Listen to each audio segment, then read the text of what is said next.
আসসালামু আলাইকুম। বাংলাদেশ বেতার গোপালগঞ্জ। ঈদ মোবারক। খবর পড়ছি এস এম শফিউল্লাহ রাজ।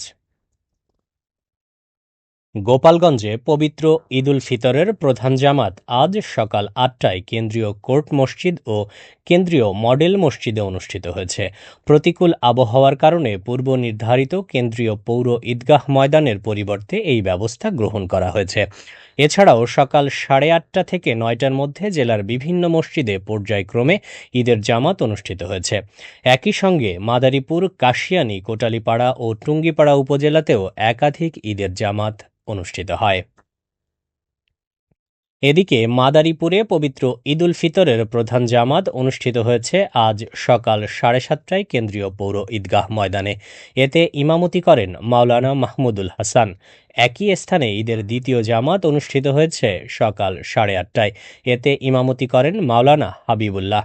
এছাড়া সকাল ৬:৪৫ পুলিশ লাইন্স মাঠসহ সকাল ৭:৩০ ও ৭:৪৫ জেলার বিভিন্ন ঈদগাহে পর্যায়ক্রমে জামাত অনুষ্ঠিত হয়েছে। বৃষ্টি প্রতিরোধে কেন্দ্রীয় ঈদগাহে প্যান্ডেলের ব্যবস্থা রাখা ছিল। শিবচর উপজেলায় সকাল ৮টায় হাতিরবাগান মাঠে কেন্দ্রীয় জামাত অনুষ্ঠিত হয়। এছাড়া বাহাদুরপুর ময়দানেও একই সময়ে আরেকটি জামাতের আয়োজন করা হয়। জেলার অন্যান্য উপজেলা কালকিনি, ডাসার ও রাজৈরে ঈদের জামাত সব ধরনের প্রস্তুতি সম্পন্ন শেষে জামাত অনুষ্ঠিত হয়। এদিকে ঈদ উপলক্ষে আতশবাজি, পটকা ফাটানো এবং উচ্চস্বরে গান বাজানো থেকে বিরত থাকার আহ্বান জানিয়েছে পৌর কর্তৃপক্ষ। ফরিদপুরের বলমারী উপজেলায় প্রায় ১৩টি গ্রামে সৌদি আরব সহ মধ্যপ্রাচ্যের সঙ্গে মিল রেখে গতকাল পবিত্র ঈদুল ফিতর উদযাপন করেছে। শেখর ও রূপাপাত ইউনিয়নের সহস্রাইল, দড়ি, সহস্রাইল, ভুলবাড়িয়া সহ আশেপাশের এসব গ্রামের কয়েক হাজার মানুষ একদিন আগে রোজা শুরু করায় আগাম ঈদ পালন করেন।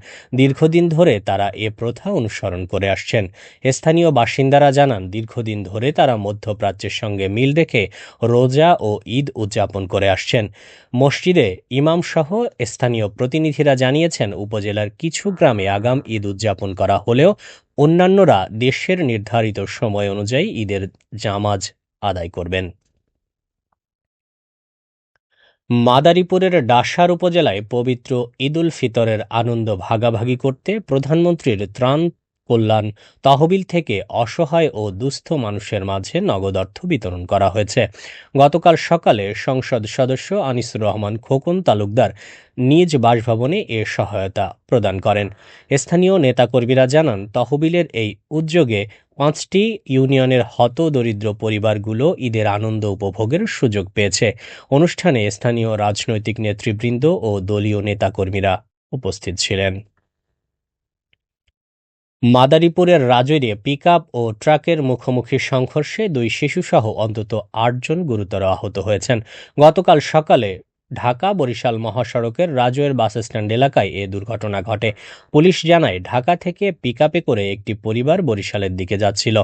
পথে বিপরীত দিক থেকে আসা লাকড়ি বোঝাই ট্রাকের সঙ্গে সংঘর্ষ হলে পিকআপটি দুমড়ে মুচড়ে যায়। পরে স্থানীয়রা আহতদের উদ্ধার করে রাজৈর উপজেলা স্বাস্থ্য কমপ্লেক্সে নিয়ে যান। সেখান থেকে উন্নত চিকিৎসার জন্য তাদের বরিশাল শেরেবাংলা মেডিকেল কলেজ হাসপাতালে পাঠানো হয়েছে। দুর্ঘটনার পর মহাসড়কে কিছু সময় যান চলাচল বন্ধ থাকায় ঈদযাত্রীরা ভোগান্তিতে পড়েন। খবর পেয়ে হাইওয়ে পুলিশ ঘটনাস্থলে পৌঁছে যান চলাচল স্বাভাবিক করে। এবারে শুনুন কৃষি সংবাদ।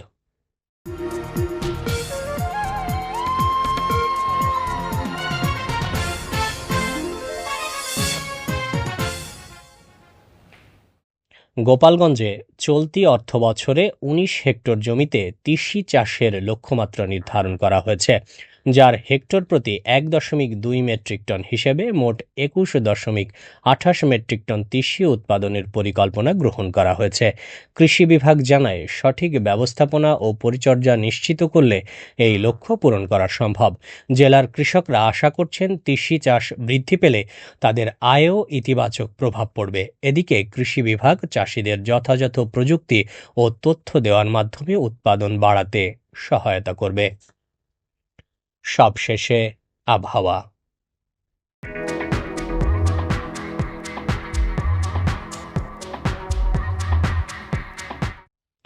আজ বেলা ১টা পর্যন্ত দেশের অভ্যন্তরীণ নদীবন্দরসমূহের জন্য আবহাওয়ার পূর্বাভাসে বলা হয়েছে, পাবনা, টাঙ্গাইল, ঢাকা, ময়মনসিংহ, যশোর, কুষ্টিয়া, মাদারীপুর, ফরিদপুর, খুলনা, বরিশাল, পটুয়াখালী, নোয়াখালী, কুমিল্লা, চট্টগ্রাম এবং সিলেট অঞ্চলসমূহের ওপর দিয়ে পশ্চিম অথবা উত্তর পশ্চিম দিক থেকে ঘন্টায় ৪৫ থেকে ৬০ কিলোমিটার বেগে অস্থায়ীভাবে ঝোড়ো হাওয়াসহ বৃষ্টি অথবা বজ্রবৃষ্টি হতে পারে।